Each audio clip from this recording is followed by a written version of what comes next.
میرا رب کہتا ہے تو مجھے راضی کرنے آتا ہے، میں آگے بڑھ کے اس کا استقبال کرتا ہوں، میں کہتا ہوں آجا میرا بندہ، میں تو کب سے تیرے انتظار میں تھا کہ کب توبہ کرے گا اور میں معاف کروں گا، کب توبہ کرے گا اور میں معاف کروں گا۔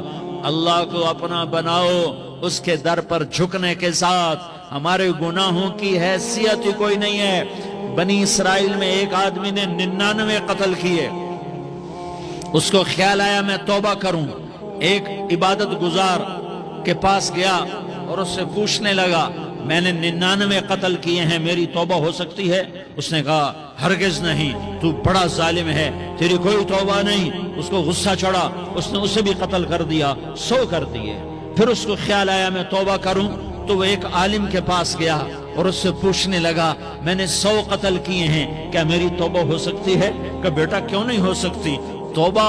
ہائے ہائے ہائے ہائے ہائے۔ میرا رب ایک مثال دیتا ہے، کہتا میرا بندہ تو اتنے گناہ کر کہ زمین کو بھر دے، اس خلا کو بھر دے، چاند تاروں ستاروں کو بھر دے، اتنے گناہ کر کہ آسمان کی چھت کو لگا دے، زمین سے اٹھا اور آسمان کی چھت کو لگا دے، اتنے گناہ کرنے کے بعد صرف ایک دفعہ کہہ دے یا اللہ معافی دے دے تو میں سارے ہی معاف کروں گا، سارے معاف کروں گا، ولا ابالی، اور مجھے کوئی پرواہ نہیں ہوگی۔ انہوں نے کہا بیٹا گناہوں کی معافی تو یقیناً ہے لیکن توبہ کا ہونا ضروری ہے، تیری توبہ پکی ہونے کے لیے یہ ماحول چھوڑنا ضروری ہے، تو یہ بستی چھوڑ کے اس بستی میں چلا جا، وہاں نیک لوگ رہتے ہیں، ان کی صحبت میں تو رہے گا تو تیری توبہ پکی ہو جائے گی۔ اس نے کہا میری معافی ہو جائے، میری معافی ہو جائے، میں ہر کام کرنے کو تیار ہوں۔ بوریا بستر اٹھایا، جو تبلیغ والے کہتے ہیں گھر چھوڑو، لیاری چھوڑو، بستر اٹھاؤ اور چلے کے لیے نکلو، 4 مہینے کے لیے نکلو کہ اپنی توبہ کو پکا کرو، ورنہ ماحول کی گندگی پھر آدمی کو گرا دیتی ہے، پھر گرا دیتی ہے، پھر گرا دیتی ہے۔ وہ نکلا، راستے میں موت آئی، جب موت نے جھٹکا دیا تو اس نے چھلانگ لگائی اس نیک لوگوں کی بس کی طرف، وہ ایسے اس کے ہاتھ اس کے آگے اور پورا جسم ایسے آگے پھیلا ہوا۔ اللہ تعالیٰ نے لیاری والوں کو قصہ سنانا تھا تو دونوں فرشتے بھیج دیے، جنت کا بھی آ گیا، جہنم کا بھی آ گیا۔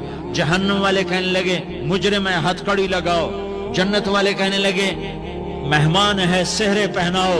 جہنم والے کہنے لگے توبہ ادھوری ہے، ابھی توبہ پکی نہیں ہے، ابھی نیک لوگوں کے شہر کو پہنچا ہی نہیں ہے کہ موت آ گئی۔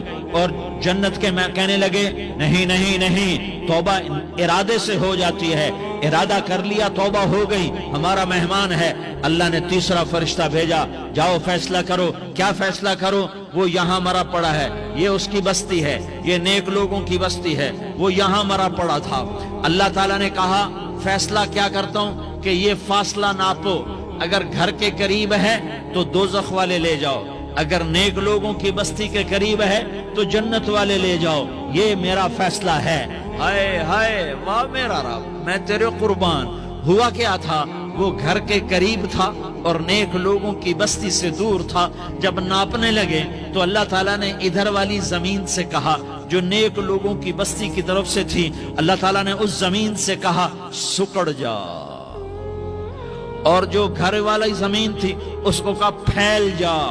ادھر کی زمین کو پھیلا دیا اور ادھر کی زمین کو سکیڑ دیا۔ جب ناپا گیا تو وہ نیک لوگوں کی بستی کے قریب ہوا۔ اللہ نے کہا لے جاؤ جنت میں، ہم نے معاف کر دیا۔ اور یہ تو بنو اسرائیل کا آدمی ہے، ہم تو محمد مصطفیٰ صلی اللہ علیہ وسلم کے امتی ہیں۔